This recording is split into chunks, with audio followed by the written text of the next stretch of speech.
The president's last Mashujaa celebration will clearly and surely remain as one of the most memorable ones to Kenyans. The president's last paragraph on his 6,000-word speech on lifting of the dusk to dawn curfew was clearly the climax of the day. However, the reprieve came with caution that we are still not out of the woods yet. On our question of the day, we ask you, do you think the president has achieved his legacy? Do you think the president has achieved his legacy? SMSs on 111 or on our social media handles at Switch TV Kenya, Lincoln Wambogo. Meanwhile, politics at the podium couldn't miss, however little, what is to be read from the president's light moments with his deputy and that shift of direction by ODM leader Raila Odinga, who is no longer heading to Canaan but climbing the mountain.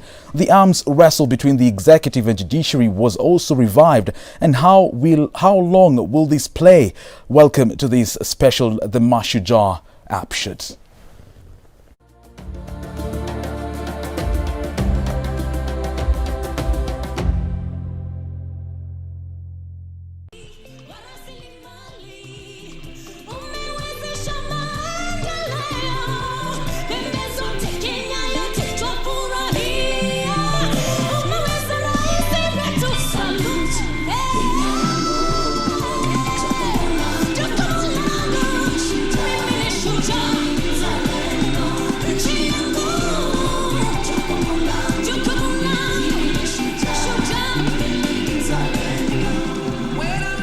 I hereby order and direct that the nationwide dusk to dawn curfew that has been in effect from the 27th of March 2020 be and is hereby vacated with immediate effect. My name is Lincoln Wambogo and our sign language interpreters this evening are Tracy Dorcas and Teresia Washira. Joining us for this discussion, we have governance and political analyst Kariuki Ngonjiri, executive director of the County Governance Watch Kevin Osido, and youth policy analyst Gloria Oruoba. Now, shall we? Gloria and Kevin will be joining us on Zoom. Karaoke will be joining us later on. He'll be joining the show. Lately, I'd like to engage Gloria and Kevin Osido, who are on Zoom. Lately, the president's speeches have been accompanied by clarifications. Is this a flop in the presidential communication, or is this just a deliberate stunt? Gloria, perhaps we could start with you. Thank you for having me. I would say that it is very deliberate. I mean, for instance, just the utterances of the curfew and how the bars should operate. That actually was, you know, we were waiting for the interpretation. In fact, there was a joke that, you know, the president can say whatever he wants to say, but we are waiting to see how the police will interpret it. So, and some of these things, because how difficult is it to just say this is the curfew, this is when we are going to execute it and things like that. Sometimes I think they do it, it's deliberate just to test the waters, the same way they had actually started a while back some narrative about having to extend, you know, not having the next general election in August. So I would say that it is deliberate and, you know, for whatever reasons, mostly political mileage, yes.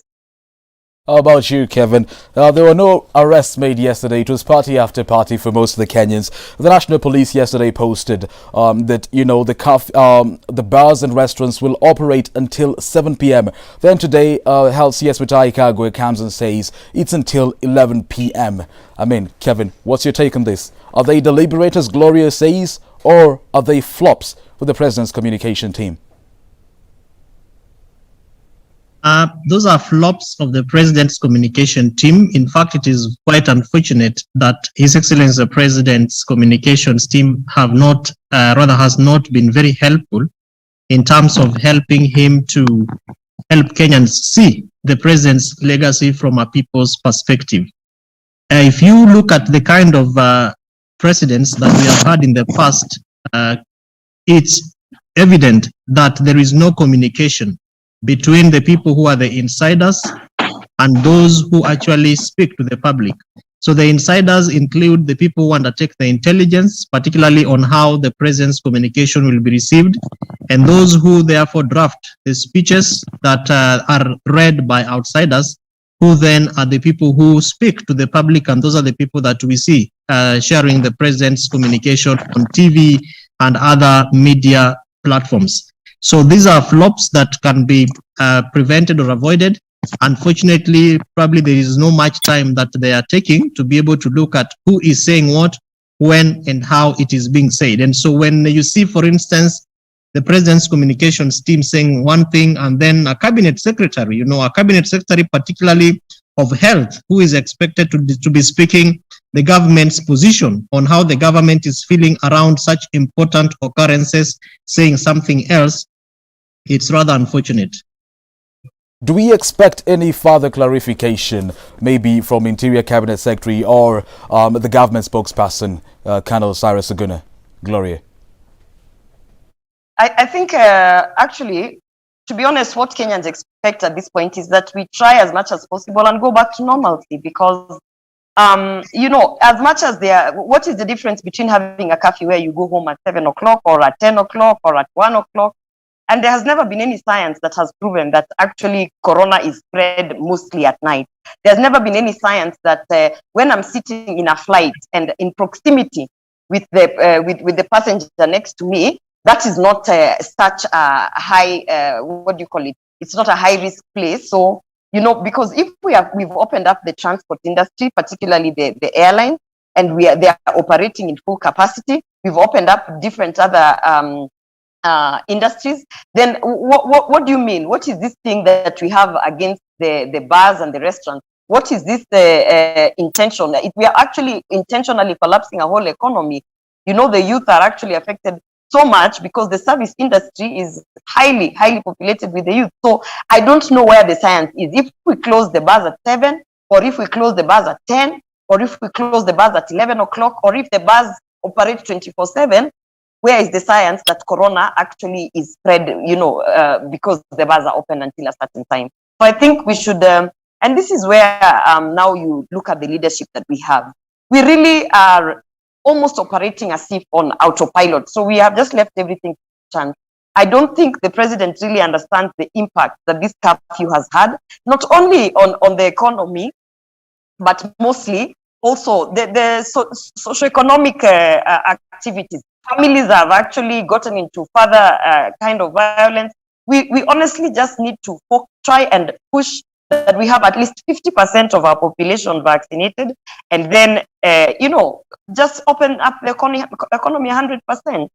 I think we've had this discussion more than once right here on this table on Taping Point. Now, Kevin, the government had said that the country will open up after maybe we hit a 5.8 vaccination target by Mashujaa Day. Yesterday, we were 1.3 million short of the 5.8. What could have driven this decision? Or maybe did the president just want to make his final Mashujaa Day a memorable one? The president is a keen listener of the people's voices and the people's both verbal and non-verbal communication. And if you look at government response, Cliff, particularly when it comes to COVID-19, we have not done very, very well, as probably would have been expected. But I want to believe that despite government's commitment and actions that have been taken, Kenyans have also remained resilient, and they have seen the impact of COVID-19, particularly when it comes to our normal lives. So the socioeconomic perspectives and the impact that COVID-19 has had.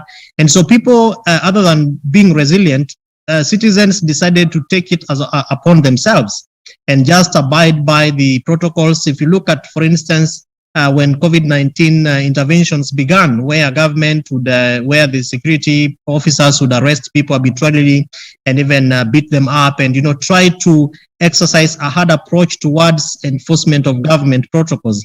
Slowly and little by little, we have seen Kenyans embracing government security protocols and acting within what is expected by government.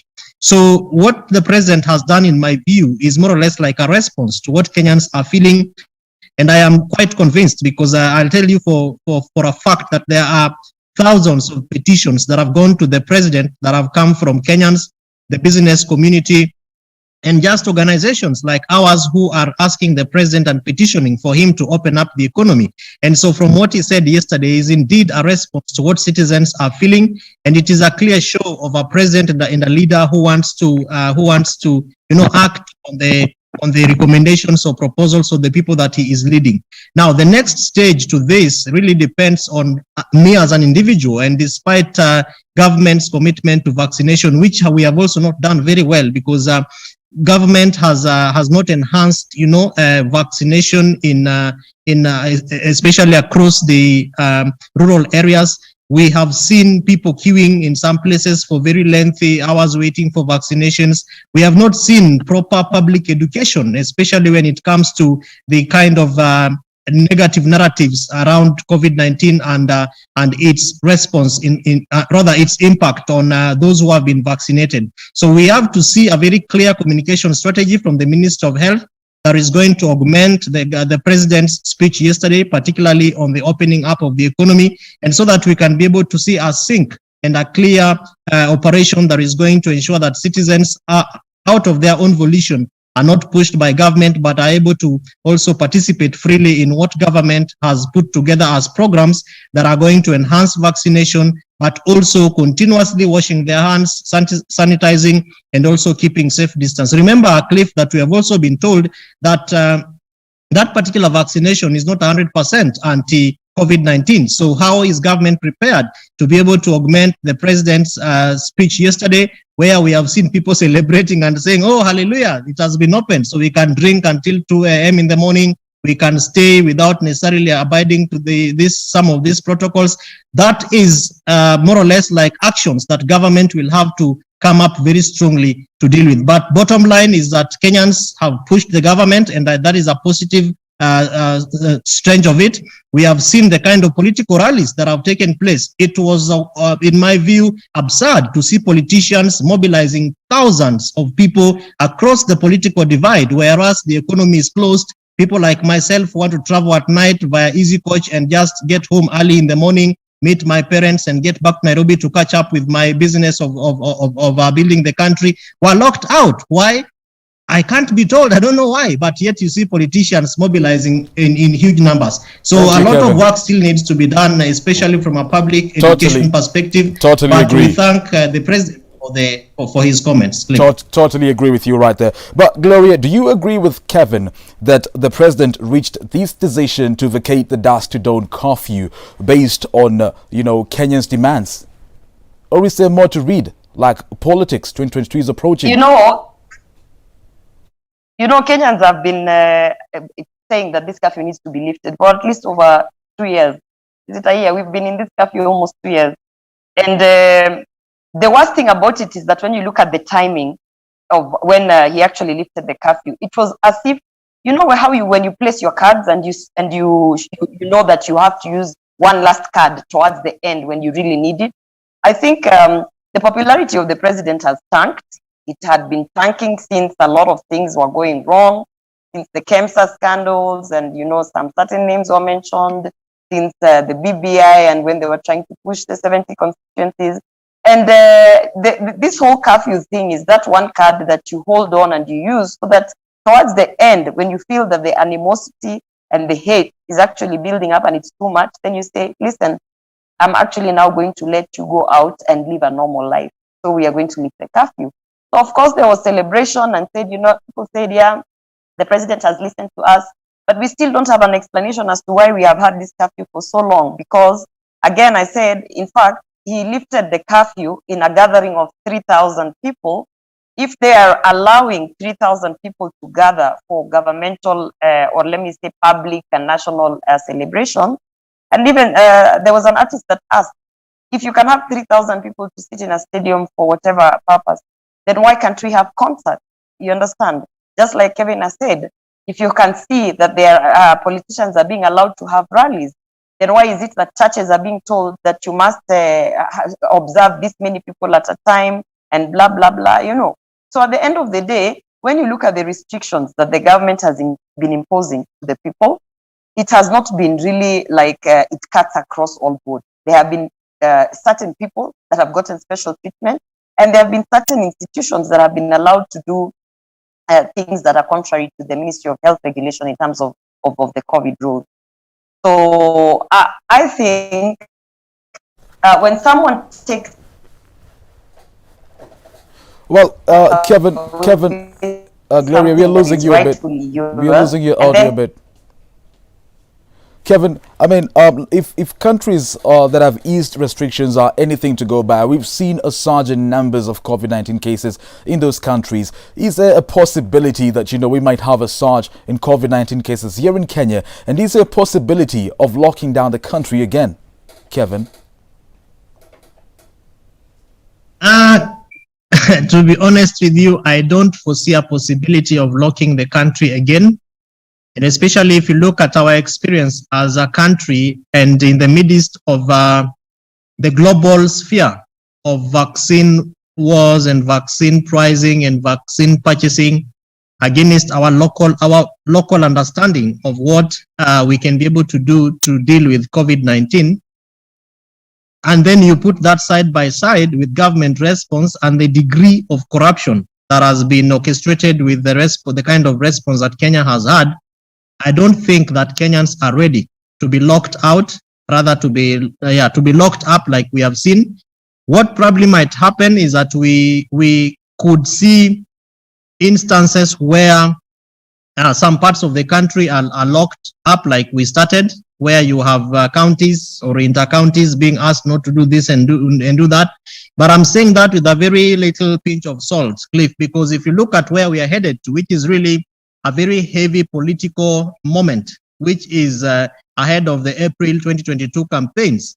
I don't think the people who are speaking to His Excellency the President, including the Cabinet Secretary for Health, will want to see campaigns happening in an atmosphere where people have been asked to social distance and to be locked up. So I don't foresee us going back to where we started. And that really is a sad state of affairs, but that only means that we have to continuously call upon the government to enhance vaccine interventions, to ensure that we have people getting vaccinated, to ensure that we enhance public education, and to also ensure that we have as Minister of Health Services moving much more closer to people, so that that response is also enhanced, that if we see certain signs that may be associated to COVID-19, how are we reporting them, and what is government response, and how fast does government respond to this kind of reported cases? Cliff. Oh, thank you very much. Thank you very much, Kevin, and thank you, Gloria. Ngunjiri Karaoke is here with us in the studio. Ngunjiri, thank you for creating time. But before I get to you, we'll look at this. Politics, however small, did not lack at the podium yesterday at Runguro International Stadium. We can take a look at the bite that Raila had to speak about.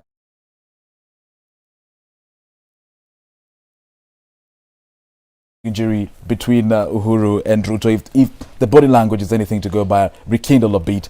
But first, we can take a look at what Raila had to say. I mean, he's spoke about, politics to some extent. William Ruto was a bit laid back on matters politics, and he said that I will continue the legacy that we started together. Let's take a look.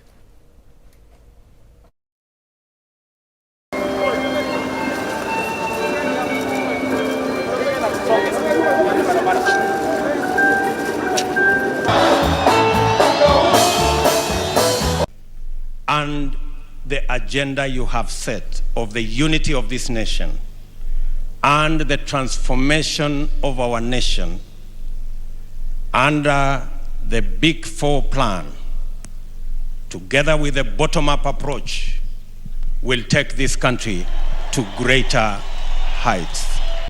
Through Murang'a, Kirinyaga, Kerugoya, Karatina, mpaka Udhaya, everywhere, the people were saying, Raila Mutongoria Jamba.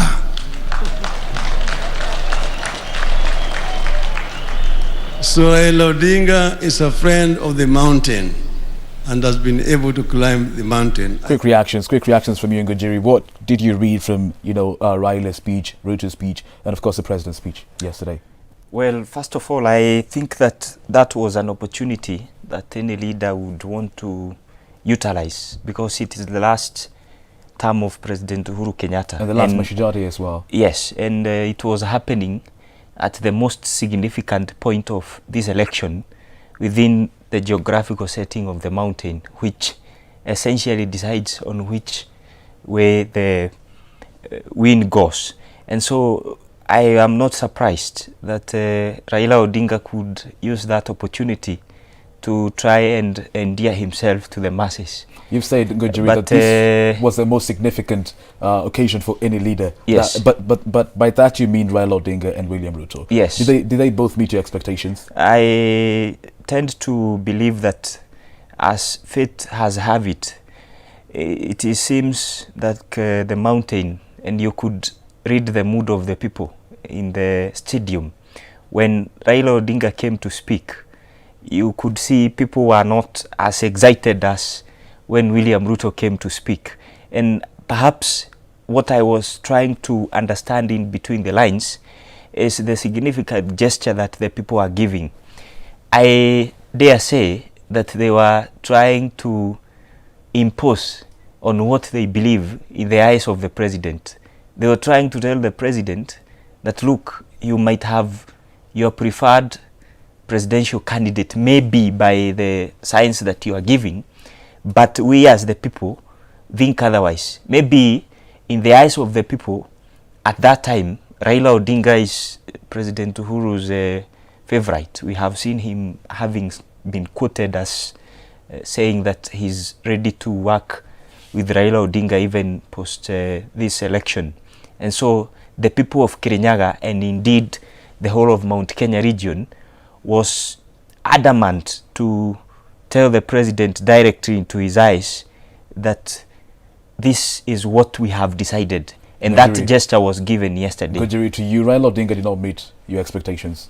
You see, at such a point, the people of the mountain expect you to embolden your speech with issues that advance an idea that will answer to the most pressing needs. At such a critical time, they are not much interested in history. They are interested much in how you will solve their problems.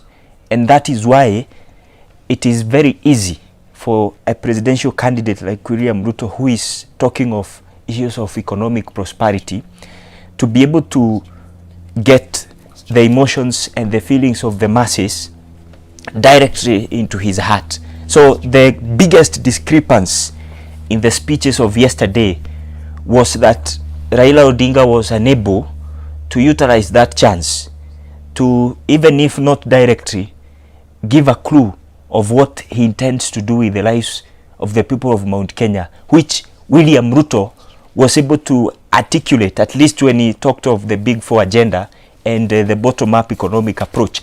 Because the most significant interest for the people of the mountain is nothing else but economic issues. Nothing else but economic issues.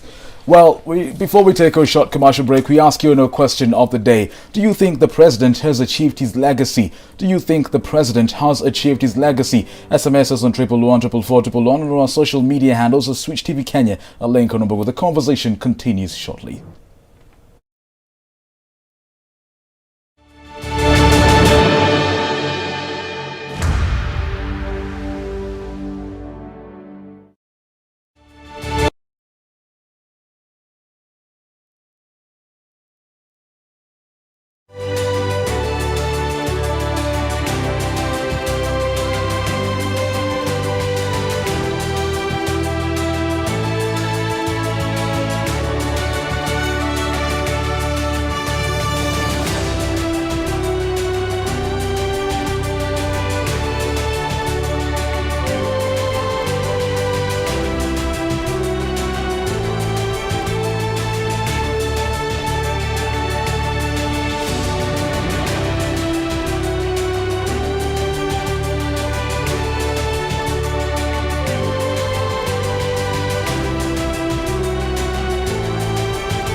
Mheshimiwa Rais, mkuu wa gwaride hii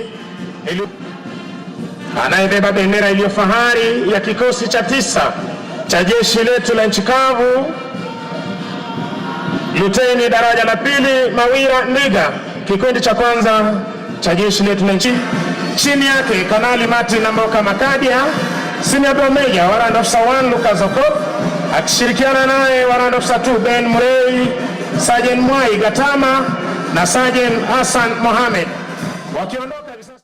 And this is Tipping Point. Welcome if you're just joining us. I am Lincoln Wambogo, and my guest tonight is of course Ngunjiri Karaoke and Gloria Orwoba, and of course we have Kevin Osido. Now Gloria and Kevin, before we went for a short commercial break, Ngunjiri here was the opinion that the crowd met the expectations of William Ruto. You see, like I'll be right with you. I'll be right with you, Ngunjiri. But my question to you is there anything, Gloria, to read from the body language of the president yesterday and his deputy? Was the bromance being rekindled? Kevin, perhaps. Maybe I'll go with you with this one. Just like at the Bombers of Kenya, where Raila Odinga, during the launch of the BBI, Raila Odinga, William Ruto and the president shared a podium. Kenyans expected yesterday that there will be high-octane politics, but that lacked. It was very important, at least for public spectacle, that the president and the deputy president to bring that moment of a lively and a united front as the president now nears the end of his term. I would have felt a bit disappointed if the situation would have been different. The people of Kenya, at least at this stage, deserve to see their leaders shaking hands, talking and discussing issues that affect us. At least the clips that we were able to see yesterday of the deputy president walking and shaking the hands of Raila Odinga and vice versa are some of the things that I think at this moment does portray a picture of political maturity in our politics. And so the high-octane politics that were expected in Kirinyaga did not come because, as usual, the program of the day is majorly to bring out a theme of celebrating our Mashujaa. And it was irrelevant for anybody who could have gotten an opportunity to speak, to digress from that topic, because essentially the people of Mount Kenya, who are the hosts of these events, are the bearers of Mau Mau, and they would at a point deserve an opportunity to own that movement and own the fact that they have fought for the independence of this country. And so for me, I feel the president yesterday did a very fantastic gesture by staying away from siasa. And from Governor Waiguru, the deputy president came to speak and the former prime minister came to speak. And so the president never seemed to take any sides, which would have perhaps destabilized the occasion and the mood of the day. And so I feel like the citizens of this country, going forward, there are lessons that we can learn from Mashujaa event, that first of all, this politics is not a matter of life and death. People, even who disagree on ideology, can sit down or share a podium and discuss issues of country and of such significance as celebrating the people who make our lives better each and every day. Thank you, Ngunjiri. Gloria and Kevin, I mean, just like at the Bombers of Kenya during the BBI launch, where Raila Odinga, William Ruto and President Kenyatta shared a podium, there was high-octane politics. They all went bare knuckles on each other. But yesterday, there was very little of that. Yet the Deputy President and Raila Odinga, in their campaign trails, have been calling each other names and calling each other out. What was so different yesterday, Gloria? You see, I think we have also matured in our politics. And I was actually pleasantly surprised by how the speeches were regulated by those who are speaking. I was pleasantly surprised to the extent that as much as it was obvious that definitely we have two strong candidates, they are both respectable leaders of this country, and they're both going to share a podium in a highly contested region where we are really fighting for those Mount Kenya votes. And what you have to remember is that Raila Odinga has been in politics for so long.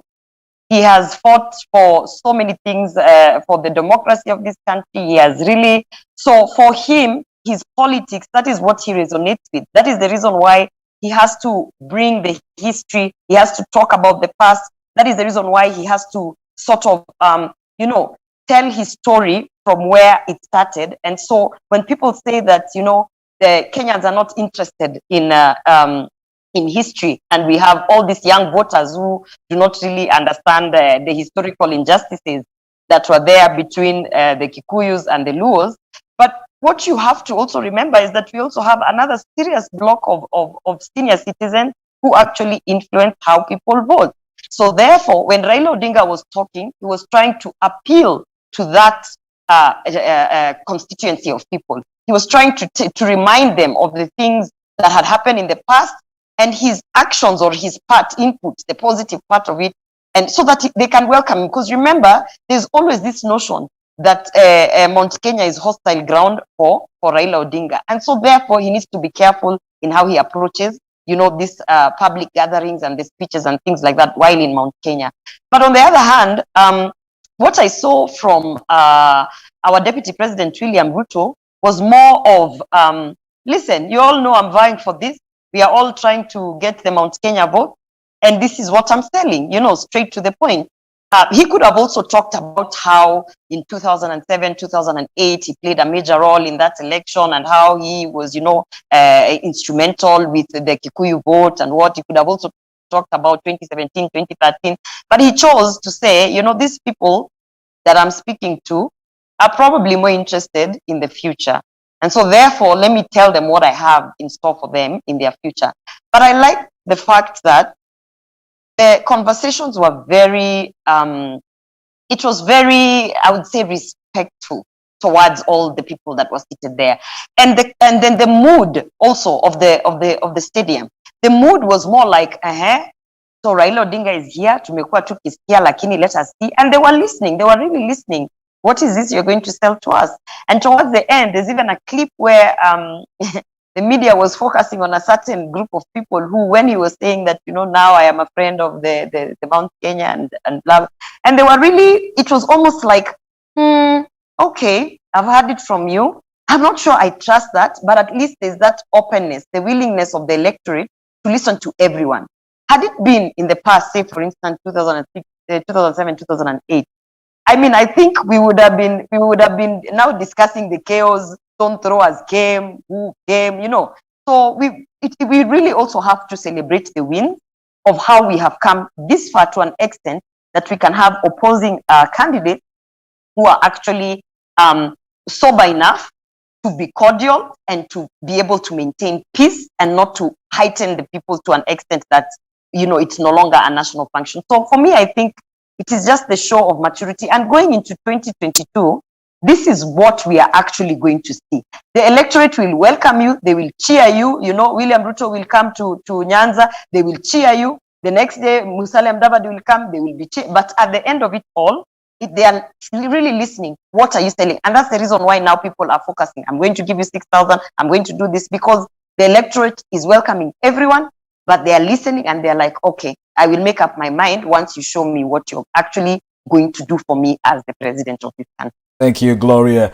Kevin, both for Gloria and Ngunjiri, there was a lot of sobriety, not just from the leaders, but from the congregants at the Wangoro Stadium. But Kevin, did the speeches of the president of Kenya, the president of Malawi, and of course the deputy president and Anwar Igoro, the Kirinyaga governor, and Raila Odinga, did they meet your expectations, Kevin?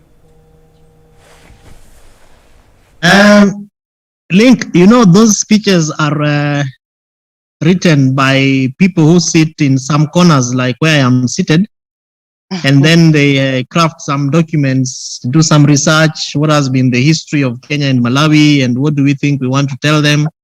Some of them may be practical, some of them may not be practical, because if you look at the GDP of Malawi and compare that with how hard Kenyans work, really, there are also reasons why a president like the president of Malawi who is a visiting head of state, become a chief guest become a visiting head of state and a guest at this kind of an event. So whether they met my expectations or not, at least having had a chance to interact with some of these people who do the speeches, which is why partly they do the off the cuff, because you have what is written for you to read, and then you have what you really feel deep down your heart, which you want to tell people, and which the written speech may never really cover.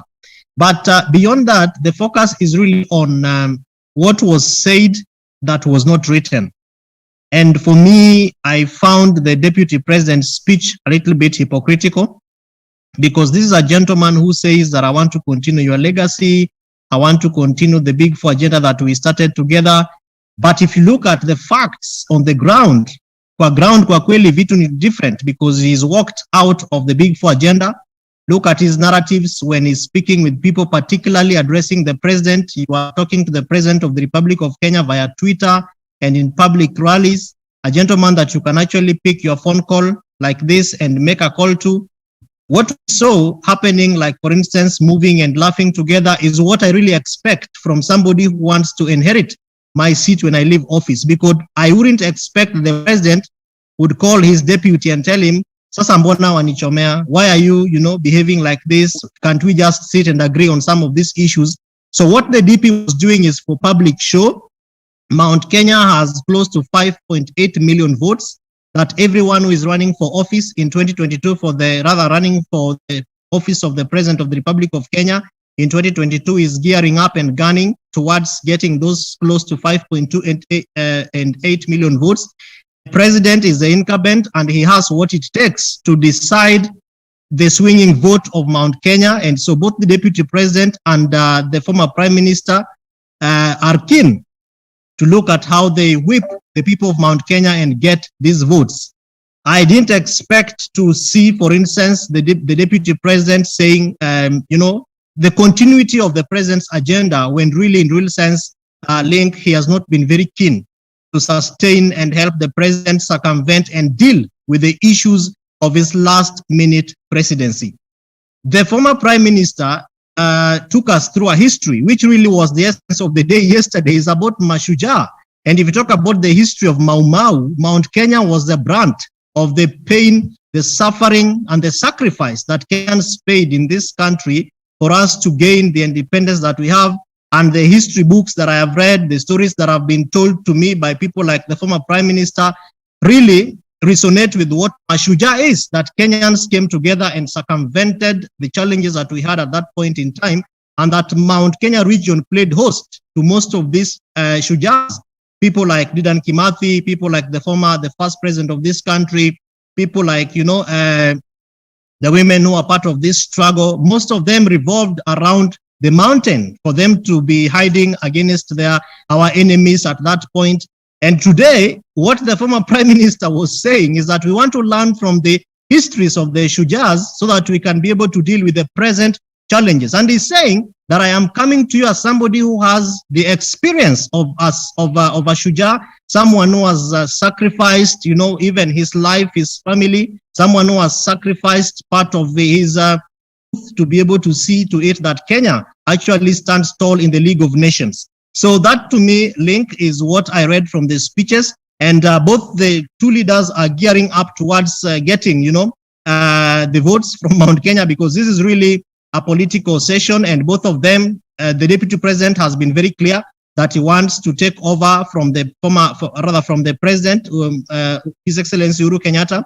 The former president, the former prime minister, though he has not declared that he wants to run for office, but his actions indicate that he's a gentleman who is keen to inherit the seat of the President of the Republic of Kenya. So both of them were keen to look at how they whip the votes from Mount Kenya region. Thank you. The President of Kevin. Malawi, Thank you, Kevin. Sure it's purely about enhancing bilateral ties, of course.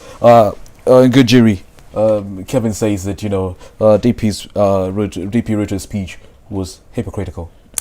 You see, I tend to, first of all, argue from a strategic communication point of view that you have an opportunity in a place that all of you are wanting us a significant vote turn in the next election. So in that sense, you have someone who has been on the ground for the last 9 years, now coming back with someone who came 2 weeks ago. And so at such a point, the person who came 9 years has most likely had a consistent message.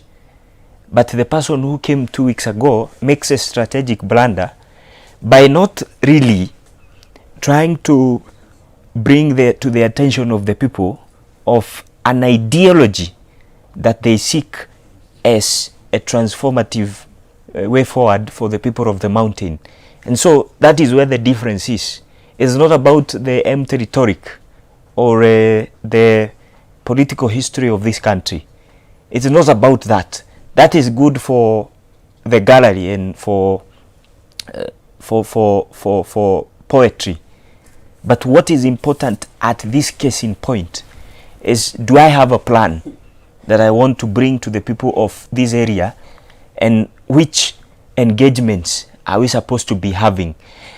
I have seen Raila Odinga in Mount Kenya for the last few weeks. He keeps on constantly coming back.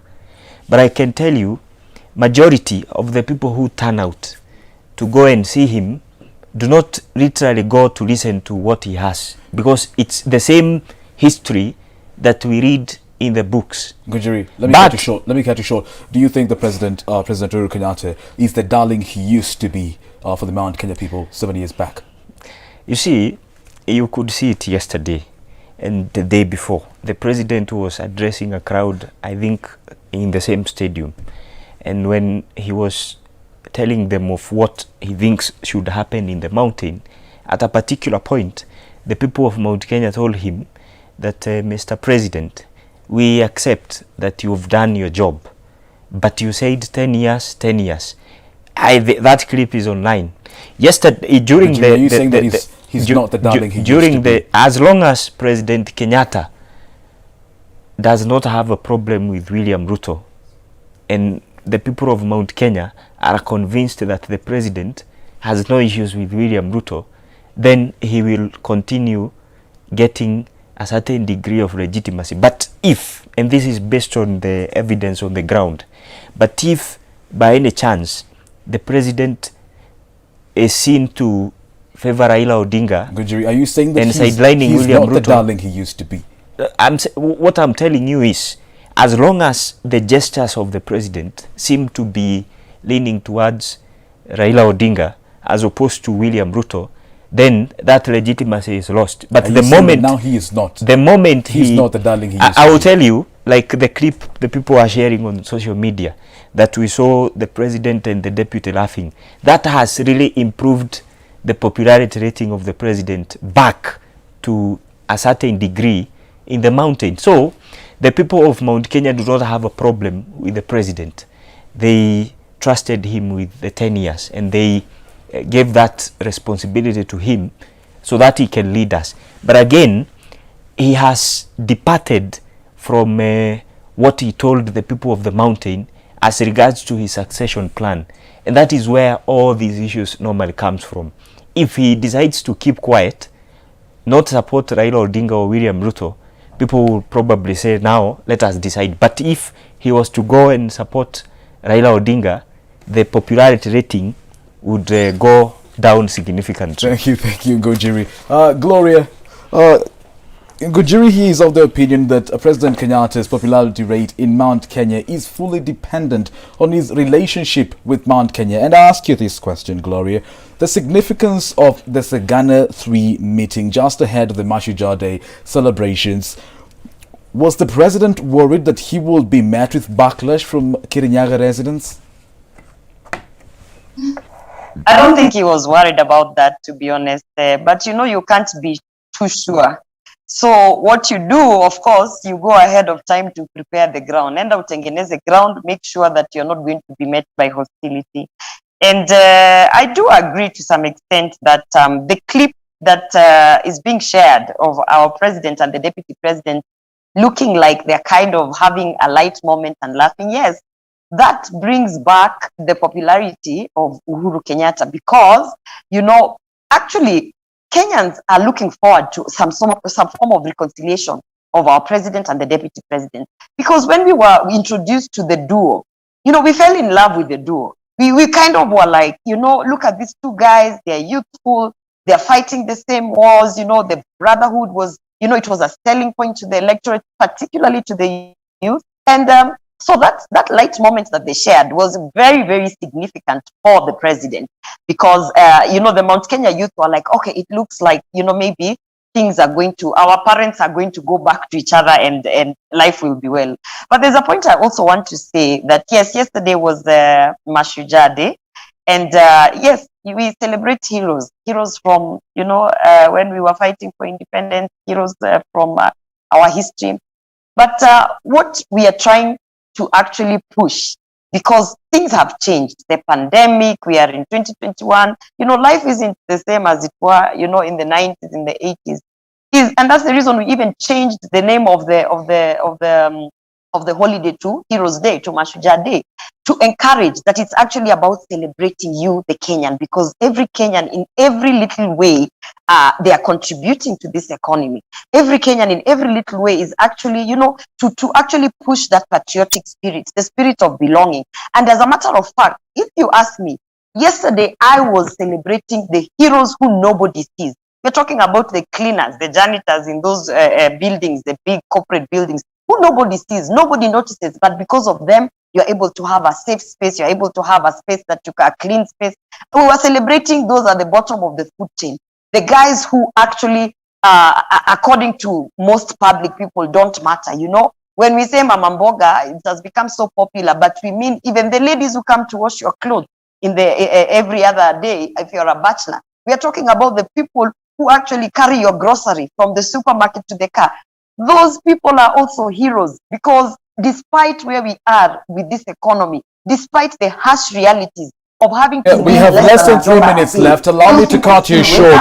Gloria, allow me to cut you short, and maybe we can change talk to beat. The executive versus the judiciary. These also came to play yesterday during the president's speech. Now, today, High Court has given President Uhuru Kenyatta 14 days to appoint 6 judges, failure to which they will be deemed to have been formally appointed, and they will be respectively sworn in by the Chief Justice.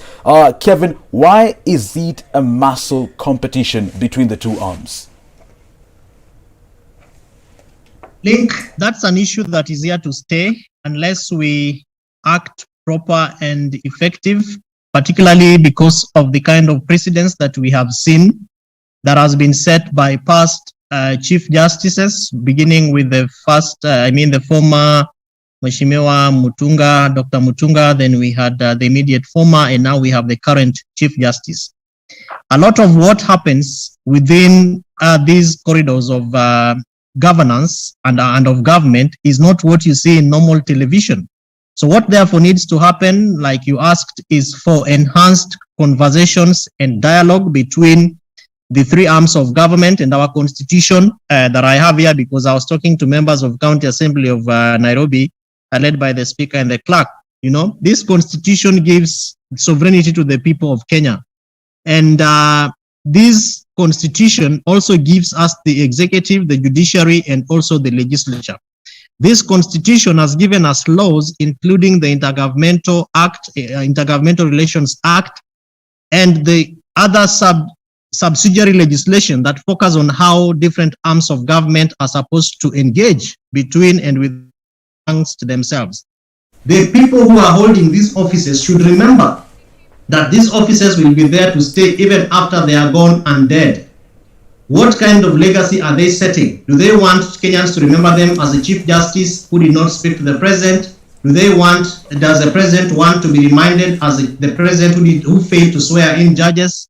What are the excuses? What are the reasons as to why this is happening? So, Link, in my view, we need to enhance communication, we need to enhance dialogue, we need to deal with issues from how they happen and treat them within their context, and also empower institutions of governance and of government to do their work, so that if it is DCI that is supposed to give intelligence to the president on who is being appointed. Thank you, Kevin. Thank you, Kevin. My director tells me we are out of time. Let me ask you, Gunjobi. This is a yes or no question. Very quick. Is there a likelihood that the president will be escorted from State House at the end of his tenure by court orders due to his failure to obey court orders? Will this haunt the president? Yes, of course. It will haunt the president. Yes. We close at that. Politics, on a quote of the day, politics is a gentle art of getting votes from the poor and campaign funds from the rich by promising to protect each from the other. This is by Oscar Amering. Well, the views described on the show were strictly individual views and do not portray the views of Switch TV. I am Lincoln Ombogo. Sign language interpreters tonight have been Teresia Washira and Tracy Dorcas. My producers have been Clifford Duby and Daniel Karaoke. Many thanks for watching. The conversation continues next Thursday. Good evening.